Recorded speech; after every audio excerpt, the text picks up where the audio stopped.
Hello there and welcome to another cardboard and plastic painting tutorial. Today I'm going to take on the Spectral walkers from Zombicide's No Rest for the Wicked expansion. I'm going to show you how to do two different color variations. To paint these models is actually pretty easy to do them fairly quickly. And a big reason why I'm showing two different color variations is just because the cover art is actually slightly different from the art inside the booklet.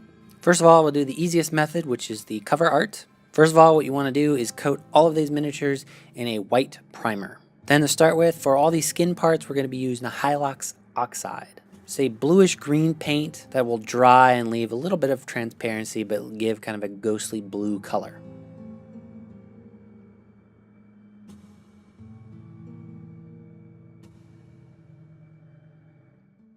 For the rags, we're going to use Hexwraith Flame. This has a greenish tint to it, works pretty much like Nurgling Oxide, and will leave a pretty cool effect when we're done.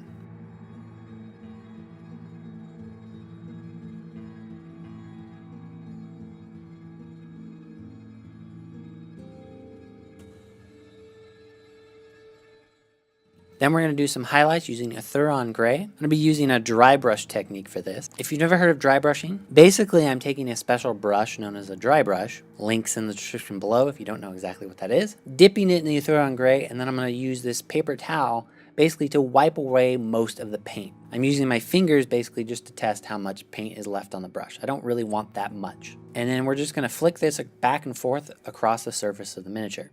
Dry brushing will typically bring out the raised area of any miniature. It's a pretty good technique for highlighting things up quickly. Just be careful that you don't go over an area too much, or else you'll have a much higher highlight than you may wish. I kind of started at the bottom, and that's where I wanted a little bit heavier highlights on certain areas, especially the furls of the robe.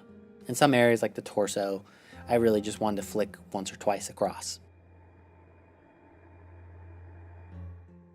Once you're happy with the effect, you're basically done. I wanted to paint the eyes of these figures, so what I did was use that Hexwraith Flame to first pick out the eyes themselves. And then once that's dried, I took Moot Green, basically dabbed sort of a pupil in the center.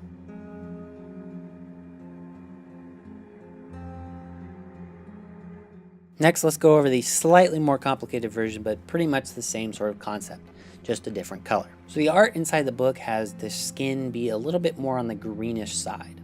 So for that, I took Nurgling Green, mixed it with Ethereal Gray. Then we're going to mix that with Lahmian Medium. This is basically 1 to 1 to 1. There's no big mixture here. And basically what we're doing is creating our own wash.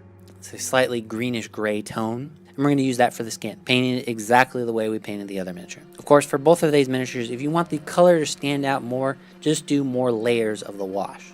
Now for the clothes themselves, I wanted sort of a mixture of colors, so I'm doing something a little bit different. You can start with that Hexwraith Flame and do exactly what we did before. I then mixed some Moot Green with Lahmian Medium to create my own wash here. And I took this brighter green tone and basically went over everything. You'll see sort of a mixture of the tones in some areas. Towards the bottom of the robe, while the Moot Green wash is still drying, I took some Nurgling Oxide and kind of mixed the two together to create an extra shade right there towards the bottom. You could of course combine this across the miniature however you like. I wanted to keep it just to the bottom of the miniature.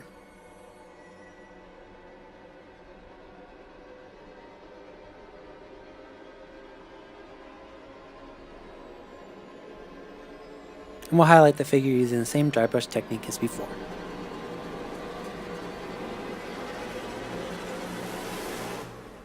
And there you have it. That's two techniques to paint these miniatures. If you want to do some quick basing, what I did was took Mechanicus Standard Gray and basically painted the entire base that color.